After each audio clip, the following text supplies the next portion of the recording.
Uma das melhores maneiras de você entender o caminhar das coisas é vendo aqui o que falam os mensageiros dessas pessoas do sistema que, por vezes, quando é conveniente a eles, não se comunicam diretamente com vocês, né? Então, vamos ver aqui o que dizem os jornalistas especialistas da Globo News. Só que é preciso entender eles, ler isso tudo, né? Vamos ver aqui o que a Eliane Cantanhede, uma pessoa refinada, né, de altíssimo nível, tem a dizer. Esse discurso do Mauro Vieira é um discurso diplomático, ou seja, ali botando panos quentes, reduzindo a gravidade da situação. O Alexandre de Moraes continua na mesma posição lá internamente no Supremo, dá de ombros, diz que não... Dá de ombros? Dá de ombros e tá abrindo inquérito contra mim, para tentar me pressionar. Dá de ombros e tá vendo se formar narrativa para tentar prender o Jair Bolsonaro, né, tal qual terroristas fazem quando sequestram reféns dos familiares dos exilados que denunciam as violações dele no exterior. Alexandre de Moraes não deve estar passando nem Wi-Fi, gente. Não viu, não teve tempo, ele menospreza o que... Não teve tempo, não ouviu. A Globo News só fala disso 3 dias. A internet toda só fala isso. Só um ou outro aí, né? Perfil da direita que não fala, né? Autoridade da direita que não fala. Eu não consigo entender por quê. Deve estar achando que sem Jair Bolsonaro no jogo político, eles vão ter chance de assumir o lugar do Bolsonaro. Só que eu já digo para vocês, gente, sem Jair Bolsonaro, eu acho que nem eleição você vai conseguir ter, né? Quanto mais uma pessoa verdadeiramente de direita no poder. Está acontecendo, mas o fato é o seguinte, não dá mais para brincar com isso, né? O Google... Aí tem que decidir, né, Eliane? Ou você diz que não tá nem aí para aquilo, ou que não dá mais para brincar com isso. As duas coisas não dá, é conflitante. Inclusive, assim, para as pessoas que talvez ainda possam, porventura, acreditar no que você diz, é jogar demais com a ignorância delas, né? É quase assim uma falta de respeito. O Guga, inclusive, expressou uma posição brasileira, que é o seguinte, que muita gente no governo diz, eles não estão escalando, pelo contrário, eles estão tirando o pé do acelerador. O Brasil não tem como escalar isso aqui. O Alexandre de Moraes não está jogando dentro do campo dele, onde ele passa a mão no telefone e liga para deputado, liga para senador, liga para juiz, onde ele consegue fazer a sua atividade típica de gangster, né? Típica de mafioso. Ele não tem o que fazer. Ele vai fazer o quê? Ele vai ligar pro Trump? Ele vai ligar pro Marco Rubio? Ele vai falar, não, veja bem, olha só, eu bani o X, mas eu sou um cara legal. Eu não deixo a Truth Social e a Rumble ir ao Brasil, mas eu continuo sendo um cara muito democrático. Não, eu expedi aqui o mandado de prisão contra a Flávia Cordeiro, né, cidadã americana, de prisão contra ela porque ela tweetou algumas coisas que eu não gostei, mas eu sou um cara muito legal. Eu não tô naquela definição que o Marco Rubio escreveu sobre o statement que ele deu, né, a declaração que ele deu, falando dos motivos pelos quais ele estava iniciando essa nova política de retirada de visto, né, na verdade, para impedir pessoas que censurem de irem aos Estados Unidos. O Alexandre de Moraes está pela primeira vez jogando fora de campo. É por isso que eles estão perdidos. É por isso que, por exemplo, a Ana Flor da Globo News estava falando o Eduardo Bolsonaro é insignificante. Aí no outro dia ela volta, não, o negócio não é bravata não, é sério. Aí a Eliane Cantanhede fala, não, ele tá dando de ombros, né, Alexandre de Moraes não tá nem aí. Não, mas tem que ser parado lá o Eduardo Bolsonaro. Eles não conseguem se acertar, é baixa inteligência até para você conseguir formar uma narrativa. Por quê? Porque a ameaça primeiro começou com o Eduardo Bolsonaro dizendo, olha, a batata do Alexandre de Moraes está esquentando. E você esqueceu, Eliane, de falar também que eu também disse, muita gente vai ver o Mickey Mouse só através das lentes do Alan dos Santos. Isso aí deve ter quase 1 ano já. Mas eu tô feliz que você já fez uma busca nas minhas redes sociais e já viu um pouquinho do que eu tô falando do Alexandre de Moraes. Legal. @BolsonaroSP, tá, pessoal? Depois vem o Marco Rubio, que não é o Marco Rubio, não é um deputado qualquer, é o Marco Rubio. Não é um deputado qualquer, é o Marco Rubio. secretário de Estado, dizendo que, sim, há uma grande possibilidade do Alexandre de Moraes sofrer sanções, né? Só que essas sanções seriam com base na lei Magnitsky. Calma aí. Se der para rebobinar e botar essa parte mais uma vez, só com a Eliane na tela, Magnitsky. Magnitsky. Sensacional. Muita gente na Globo News está aprendendo a falar. Ela se saiu até melhor do que a colega dela que falou Magnitsky. Aí eu falei, Sky, será que é Sky de céu? Será que é Sky da Patrulha Canina? Mas muito bom, ele tá melhorando. Que é, como o Demétrio já explicou, uma lei não tem nada a ver com liberdade de expressão, nem com regimes democráticos, foi criada para a Rússia, depois ampliada, né? E o que o Itamaraty diz? Diz o seguinte, que em vez de usar a expressão lei Magnitsky ou aplicar sanções e tal, agora os Estados Unidos diz, não, a gente não vai dar visto, não cita o Brasil, não cita o Alexandre de Moraes. Calma aí. Eu vi o Marco Rubio dizendo que as sanções contra o Alexandre de Moraes estão sob análise e que há uma grande chance dele sofrer sanções da lei Magnitsky. Eu não vi o Marco Rubio dizer que, ao invés da lei Magnitsky, aplicaremos apenas a questão da retirada dos vistos. Tem esse vídeo aí ou não? Não tem, né? Do Marco Rubio falando que só vai aplicar a retirada de visto, né?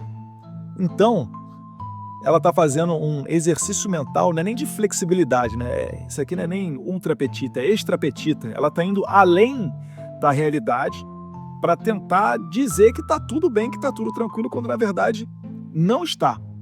Então, podem ter certeza, segue essa análise dentro do governo americano para sancionar não só o Moraes, mas várias outras pessoas que se envolveram em censura, em atividades de violações de direitos humanos. E se ela não sabe, né, a primeira emenda nos Estados Unidos ela é tão forte, ela fala sobre liberdade religiosa, sobre outros direitos, mas ela é tão forte naquilo que se refere à liberdade de expressão, que normalmente até os republicanos dizem, né, são os direitos que Deus nos deu. O Marco Rubio, quando ele faz a declaração, o anúncio dele, detalhando um pouquinho mais, para além do tweet, sobre essa questão, ele inclusive fala lá, direitos que nascem com o homem. Não é um tribunal, um congresso, a ONU, não é ninguém que te dá esse direito de liberdade de expressão. Nos Estados Unidos é tão forte que isso nasce contigo.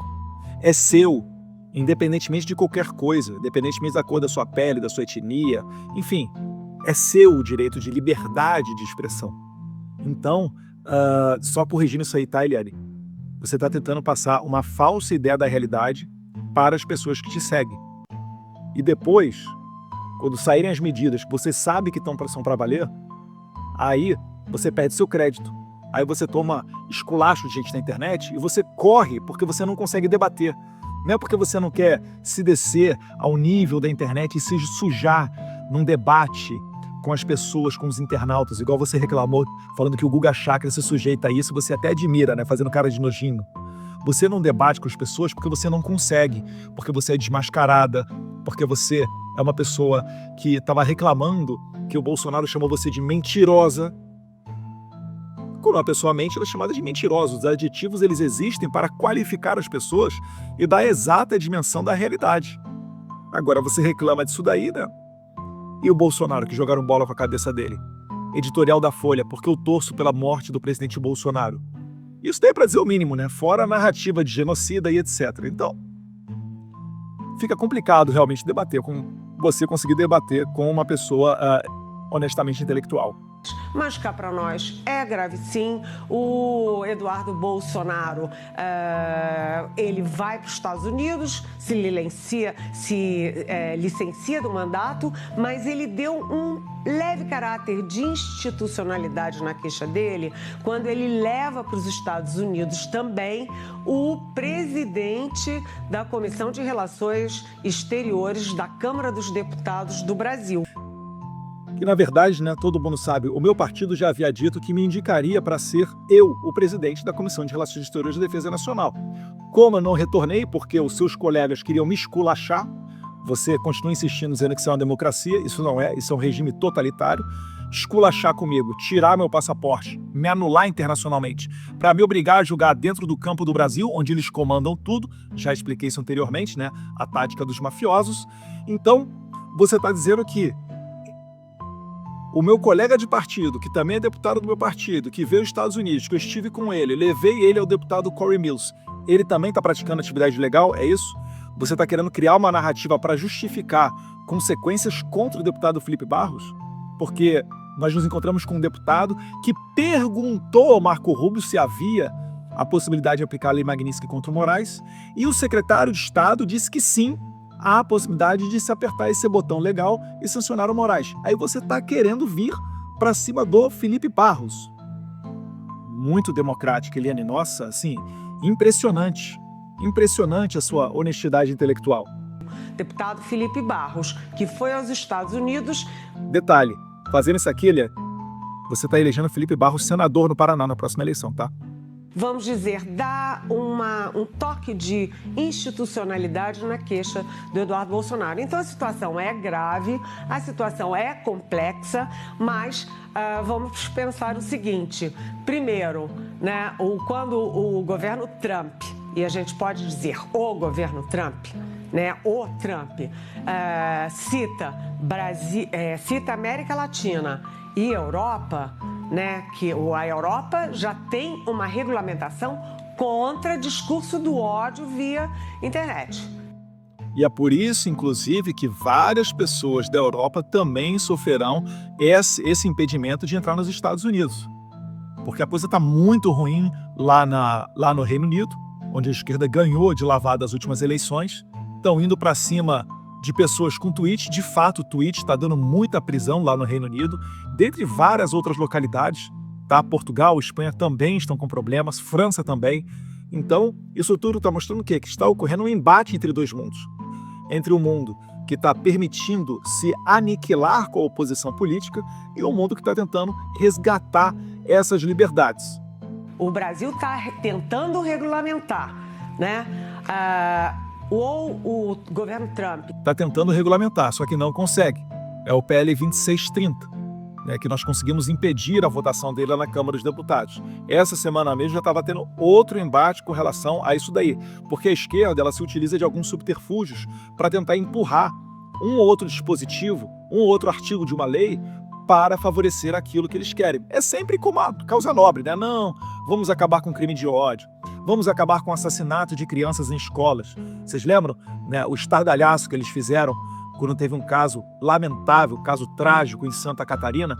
E depois que eles não conseguiram botar em votação o PL 2630, eles esqueceram daquilo dali, fingiram que nunca mais existiram, nunca mais tocaram no assunto. É porque a causa nunca é a causa sempre é a revolução. A causa deles sempre é a perpetuação do poder. É por isso que eles querem dar poderes a juízes, porque um juiz identificado com a esquerda, ele é sem vergonha, ele é sem moral, ele é sem valor, ele é sem ética, e ele vai conseguir utilizar o poder da sua caneta para calar o pessoal de direita. Um juiz conservador, para ser conservador, ele tem que ter os valores judaico-cristãos. Ele tem que ter a noção do que é certo e o que é errado de acordo com a nossa cultura milenar da Bíblia e do cristianismo. Ele não vai conseguir, por pior que seja a pessoa, né, que pode ser um político de esquerda, silenciar aquela pessoa só porque ela falou alguma coisa que ela não gosta. Então, essa é a grande diferença na balança moral que nós temos. É por isso que você vai ver, o problema entre direita e esquerda hoje no Brasil não é uma questão de visão política, é uma questão de caráter, é uma questão de valores, né? Você que está me ouvindo aí de direita, você jamais pegaria uma pessoa do MST que tivesse feito qualquer manifestação que fosse em Brasília e tacaria ela até 17 anos na cadeia, sendo que 17 anos de cadeia no Brasil nem traficante de droga e assassino pega. Consegue compreender o que eu estou falando? Trump é a favor da liberdade para o discurso do ódio na internet? Ou o Trump não está em nada e não tem nada a ver com liberdade de expressão, né? Ele está aí apenas numa guerra dele política com a Europa, com a América Latina, com o Brasil particularmente. E a terceira questão, né? O Trump está em guerra com o Brasil de novo. O Moraes expulsa a empresa daqui, congela a conta da Starlink, não deixa a Truth Social Rumble virem. Aí o Lula de quebra, né, dá todo o suporte para o Moraes, recebe navio do Irã, apoia o Hamas, diz que é pelo fim, lidera a campanha pelo fim do padrão internacional do dólar. E aí quando o Trump resolve reagir, ela tá falando que o culpado é o Trump, que é a favor do discurso de ódio. Tenha santa paciência, né, Catender? Como falar em liberdade de expressão, o governo americano querer punir uma coisa inédita, o ministro do Supremo Tribunal Federal do Brasil ou de qualquer país? Calma aí. Uma coisa inédita? Em 2017, foram, se não me engano, 8 juízes da Suprema Corte da Venezuela sancionados pelo Trump. E em 2024, foi mais uma outra leva de juízes sancionados pelo Biden, da Suprema Corte da Venezuela. A gente já teve juiz da Suprema Corte da Nicarágua sancionado. A gente já teve o procurador do Tribunal Penal Internacional. A gente já teve gente lá na Ásia. Teve um monte de exemplo para citar. Como é que você está falando uma mentira dessa, Elié? Uma coisa inédita, sancionar um juiz da Suprema Corte de outro país, da América Latina, do Brasil, pode ser que seja inédito. Juiz da Suprema Corte sancionado, mas você vai querer dar tons mesmo de que isso daí é algo inovador e pioneiro? Menos. Democrático por liberdade de expressão? Democrático? Você pode ver quem são os sancionados. Eu acabei de citar aqui, ó, Nicarágua e Venezuela, por exemplo. Mais recentemente tiveram autoridades, juízes de Cuba sendo sancionados. Será que é porque o Brasil está se alinhando com esses países no que diz respeito à liberdade? Será que não é na hora da gente acordar enquanto nação e perceber que esse discursinho foi longe demais?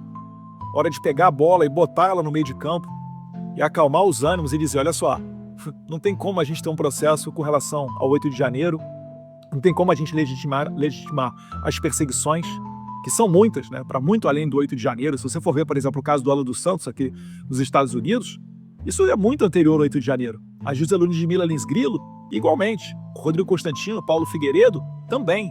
Várias outras pessoas começaram a ser perseguidas antes do 8 de janeiro. Enfim, o Brasil toma consciência, né, de que está ocorrendo um exagero na ideologização da política, na narrativa, principalmente que serve à esquerda, ou não tem jeito, né? Vai ter que apertar o botão vermelho. Sendo que o Donald Trump está atacando Harvard, atacando as universidades americanas, exatamente para conter a liberdade de expressão contra o genocídio em Gaza. Não. Ele é justamente o contrário. São pessoas com faixa do Hamas, pessoas pregando ódio aos judeus. É isso que o Trump está combatendo. Será que você não viu as 2 pessoas que foram assassinadas na porta da Embaixada de Israel em Washington, D.C.? E aí você fala que o Trump é que está disseminando ódio?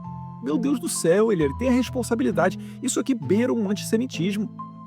De coração, beira um antissemitismo. Você está achando que a pessoa que consegue um visto americano... Vamos lá, vamos recapitular, porque eu sei que a Eliane ela é incapaz de dar um Google, um ChatGPT, ler um livro, se informar por fontes adequadas. Então vamos lá, Eliane, olha só. Quando a pessoa recebe um visto, pode ser visto de estudante, visto de trabalho, vocês gostam de falar que eu fritei hambúrguer, né? Vamos citar meu caso. Tive o visto J1, trabalhei nas minhas férias da universidade, vim para os Estados Unidos, fiquei aqui fritando hambúrguer, tá? Um fritador de hambúrguer. Quando você tem um visto, Eliane, isso não te dá nenhum direito sequer de você entrar no território americano. Aquilo é um primeiro passo, dizendo que você está apto a se encontrar à imigração, que você tem um sinal verde para que a companhia aérea te coloque dentro de um voo e na autoridade migratória tem total poder para dizer se você vai entrar ou não no território americano. Uma vez dentro do território americano, o visto, ele não vai te dar direito a voto, direito a passaporte ou outros direitos que os cidadãos americanos natos têm. Você é um convidado dos Estados Unidos. E a qualquer momento os Estados Unidos têm poder discricionário para encerrar aquele seu visto, para cancelar aquele seu visto. E para isso existem alguns requisitos. É por isso que quando você vai entrar com um visto americano, você fala lá você fala sim ou não em várias questões, como por exemplo, você tem relação com grupos terroristas? Sim ou não? Você responde esse tipo de coisa antes de você entrar com o seu pedido de visto americano. Isso daí é por quê? É para você criar o comprometimento E para você saber que, se você tiver alguma atividade pró-terrorismo, os Estados Unidos não te aceitarão lá naquele território. Isso não é uma cultura de ódio, é muito pelo contrário, é uma cultura de preservação do seu país para não permitir que bandidos e criminosos internacionais venham para o seu território, porque isso representa um risco para os seus cidadãos. Isso deveria ser uma política de todos os países no mundo inteiro. Mas você está aqui vendo, né, aproveitando a oportunidade para dizer que o Trump é que está errado. Pelo amor de Deus, né, Eliane? Portanto, Marcelo, é uma história muito complexa que vai ter muito desdobramento, mas o Brasil não antecipa os próximos passos. O Brasil não antecipa os próximos passos, principalmente por quê? Porque não tem informação. Se o Itamaraty soubesse o que estava acontecendo, eles teriam alertado muito antes o governo Lula, que teria alertado ao Alexandre de Moraes. O Itamaraty não tem a mínima noção do que está acontecendo. Inclusive, eu já tinha dito que o Alexandre de Moraes abriu investigação contra mim, pedindo para ouvir diplomatas brasileiros que estão aqui na Embaixada do Brasil nos Estados Unidos. Não vai adiantar de nada. Eles não vão poder falar nada. O máximo que eles vão fazer, sabe o que é? Eles vão pegar a minha rede social, vão ficar retroagindo para ver quais datas eu estive na Casa Branca ou no Congresso. Não saberão de todas as datas, porque pouquíssimas oportunidades que eu estive na Casa Branca eu falei alguma coisa sobre isso. Mas todo mundo sabe que eu estava indo para Washington, D.C. Em algumas oportunidades, uma outra ali, eu botei uma foto lá com o Paulo Figueiredo, outra. Mas, no entanto, né, esse projeto inteiro, nenhum diplomata participou. Eu acho que muitos deles também ficaram felizes, né, de não ter que receber o deputado federal Eduardo Bolsonaro no aeroporto e se cironear.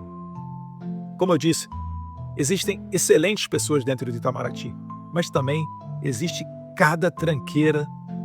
Leiam a matéria do Jamil Chad, no governo de transição, né, final de 2022, ele fez uma matéria assim, quase emocionado, falando da braveza e coragem dos diplomatas de Itamaraty que bloquearam o governo Bolsonaro. Eu nem vi tanto prejuízo assim não, para ser bem sincero, né? Ele não encontrou com o Gutierrez da ONU. A propósito, né, o secretário-geral da ONU, 01 da ONU, o Antônio Gutierrez, português, a sua chefe de gabinete foi a nossa atual embaixadora do Brasil nos Estados Unidos. Eu acho que o Trump não curte muito essa linha globalista da ONU. Que todo mundo já conhece a embaixadora brasileira. Por quê? Porque quando o David Gamble Jr., o Ricardo Pita, aquela delegação dos Estados Unidos foi ao Brasil, e o próprio Jamil Chad falou: Eduardo, eles estão indo falar de CV e PCC, não estão indo falar de sanção contra o Trump. David Gamble Jr. é o coordenador para fins de sanções do State Department. O Ricardo Pita é conselheiro sênior do State Department. O Ricardo Pita se encontrou com o Jair Bolsonaro. Será que foi para falar com o ex-presidente sobre CV e PCC? Ou será que foi algum outro assunto? Não sei. Esse foi um encontro reservado deles, né? O Jair Bolsonaro é muito ético e muito correto quando ele tem esse tipo de encontro em não abrir, em não publicizar.